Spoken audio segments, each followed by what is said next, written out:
बिस्मिल्लाहिर्रहमानिर्रहीम। अस्सलाम वालेकुम व्यूअर्स, मैं हूं एहसन कुरैशी एडवोकेट। आज हम डिस्कस करेंगे डिक्लेरेटरी सूट के हवाले से, यानी कि जो दावा इस्तकरार हक़ है या दावा इस्तकरारिया है, वो कौन सा दावा होता है और वो कब हम दायर करते हैं, किस कानून के तहत दायर करते हैं और उसमें क्या क्या चीज़ें हम डिमांड कर सकते हैं, दावे के अंदर क्या क्या चीज़ें हम मांग सकते हैं। उस हवाले से आज हम डिस्कस करेंगे जो रेलिवेंट लॉ है दावा इस्तकरार हक़ का या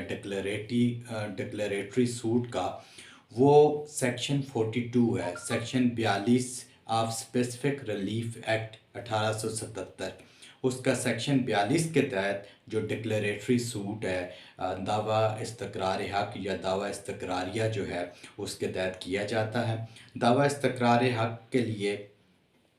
सबसे पहले ये मैंडेटरी है कि कोई एडवोकेट अदर एडवोकेट यानी कि कोई दूसरी रेमेडी उस शख्स को मौजूद ना हो सिवाय इसके कि वो अदालत में जाकर ये दावा दायर करे। सबसे पहले ये मैंडेटरी चीज़ है। अगर कोई दूसरी रेमेडी, कोई और तरीक़ाकार जहाँ से उसको दाद रसी हो सकती है, अगर वो मौजूद है तो उसको अवेल किए बगैर वो अगर डिक्लेरेटरी सूट में आता है तो वो दावा मेंटेनेबल नहीं होगा, डिक्लेरेटरी सूट वो दायर नहीं कर सकता। ये सेक्शन 42 के अंदर जो मेन चीज़ है, एक उसके अंदर ये भी एक मेन इम्पोर्टेंट आस्पेक्ट है इसका। अगर अल्टरनेट रेमेडी अवेलेबल है तो फिर डिक्लेरेटरी सूट में नहीं आएंगे। एक तो ये चीज़ है। अब दो तीन चीज़ें बड़ी अहम हैं। एक तो यह है कि जो डिक्लेरेटरी सूट आप तब दायर करते हैं जब कोई शख्स आपके लीगल राइट को डिनाई कर रहा हो। वो राइट आपका किसी प्रॉपर्टी के हवाले से हो सकता है, वो राइट आपका लीगल करैक्टर के हवाले से हो सकता है, वो आपके टाइटल के हवाले से हो सकता है। यानी कि जो भी आपका लीगल राइट है उसको कोई शख्स अगर डिनाई करे, मिसाल के तौर पर आपकी एक जायदाद है, एक मकान है, आपका एक प्लॉट है, कोई शख्स उसको डिनाई करे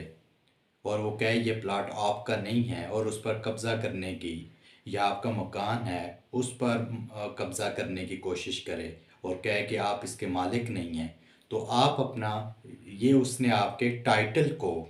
आपका जो राइट टू प्रॉपर्टी है बेसिकली उसको उसने चैलेंज किया है। तो अब आप उसके लिए अदालत में जाएंगे और अदालत में आकर जो डिक्लेरेटरी सूट है दावा इस्तकरार हक़ वो आप दायर करेंगे। और दावा इस्तकरार हक़ में दायर करने के बाद आपने अदालत के अंदर ये इस्टेब्लिश करना है कि आप मालिक हैं। जब आप इस्टेब्लिश करेंगे अपने डॉक्यूमेंट्स के थ्रू, तो उस शख्स को भी पार्टी बनाएंगे जो आपके इस राइट को डिनाई कर रहा है। और उसके बाद जज अदालत जो है वो आपको सुनेगी। दोनों पार्टीज़ को सुनने के बाद अगर वो आपके उस दावे से, जो आपने दावा दायर किया है प्रॉपर्टी के वाले से, अगर वो मुतमिन है तो वो आपका जो राइट है वो डिक्लेयर कर देगी और आपको उसका जो दावा इस्तकरार हक़ है वो आपके फेवर में डिक्री कर देगी। अब जो डिक्लेरेटरी सूट है जो किया जाता है, ये स्वाबदीदी इख्तियार है जज का। इसको as a matter of right आप नहीं कर सकते। वो अगर जज की मर्ज़ी है, वो आपकी जो एविडेंस है, जो आपने दावा किया उसके मुताबिक जो एविडेंस आपने रिकॉर्ड करवाई, उससे अगर वो मुतमिन होता है तो वो आपके हक़ में डिक्री कर देगा, और अगर मुतमिन नहीं है तो वो ख़ारिज कर देगा दावा। अब दूसरी बात इसमें बड़ी अहम है, जो इस्तकरार हक़ का दावा आप कर रहे हैं उस इस्तकरार हक़ का के साथ कॉन्सिक्वेंशियल रिलीफ भी आपको मांगना है। यानी कि वो दावा आप कर रहे हैं, एक शख्स आपकी प्रॉपर्टी पर कब्ज़ा कर रहा है और वो आप से कब्ज़ा वो छीन रहा है और आपसे उसने कब्ज़ा छीन भी लिया और आप और टाइटल को भी डिनाई कर दिया, तो आप अदालत में सिर्फ आकर ये केस कर दें, सूट फॉर डिक्लेरेशन इस्तकरार हक़ का, कि जी मुझे लाफुल ओनर डिक्लेयर किया जाए, तो अब कॉन्सिक्वेंशियल रिलीफ के तौर पर जो पोजेसन है वो तो आपने, या उसको अगर पोजेसन उसने नहीं भी लिया था, वो मुदाखलत कर रहा है, तो उसको उसको रिस्ट्रेन भी तो करवाना था, तो साथ परमानेंट इंजंक्शन करना चाहिए था। वो अगर आपने नहीं किया और खाली डिक्लेरेटरी सूट दायर कर दिया आपने, उसके साथ जो कॉन्सिक्वेंशियल रिलीफ है जो उस दावे की रोशनी में होगा, जो उस डिक्लेरेटरी सूट की रोशनी में कॉन्सिक्वेंशियल रिलीफ आपको मिलना है, वो आप नहीं मांगते, तो फिर डिक्लेरेटरी सूट भी जो है वो आपका मेंटेनेबल नहीं होगा, उसमें भी आपकी दादरसी नहीं होगी, वो मेंटेनेबल काबिल पेशरफ्त नहीं होगा। लिहाजा जब आप डिक्लेरेटरी सूट मांगे तो उसके साथ उस सूट के डिक्लेरेटरी सूट दायर करने का मकसद क्या है, उसके साथ साथ वो कॉन्सिक्वेंशियल रिलीफ भी आपने मांगना है। यानी कि एक शख्स आपकी ज़मीन पर कब्ज़ा करने की कोशिश कर रहा है और कह रहा है कि अब आप इसके मालिक नहीं हैं, तो अब आपने suit for declaration permanent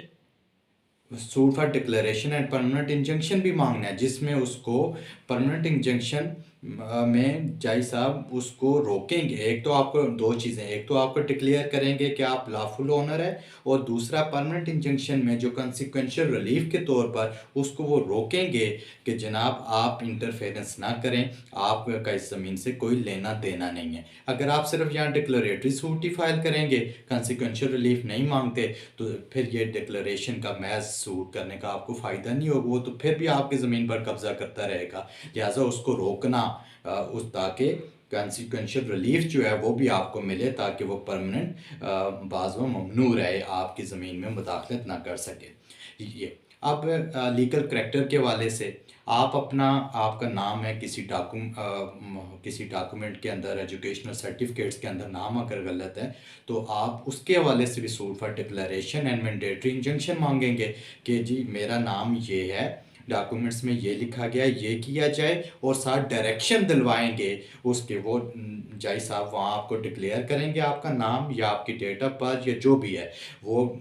declare करेंगे, और उसके साथ मुतल्लिका डिपार्टमेंट को डायरेक्शन भी देंगे एज ए कॉन्सिक्वेंशियल रिलीफ के कि वो आप का जो नाम है या डेट ऑफ बर्थ वो दुरुस्त करे। सो ये डिक्लेरेटरी सूट के अंदर, declaratory suit cause of action बनाया दावा पैदा होने से 6 साल के अंदर अंदर दायर किया जा सकता है। यानी कि जब आपका काज ऑफ एक्शन एक्रू हुआ उसके 6 साल के अंदर अंदर ये दावा आप कर सकते हैं।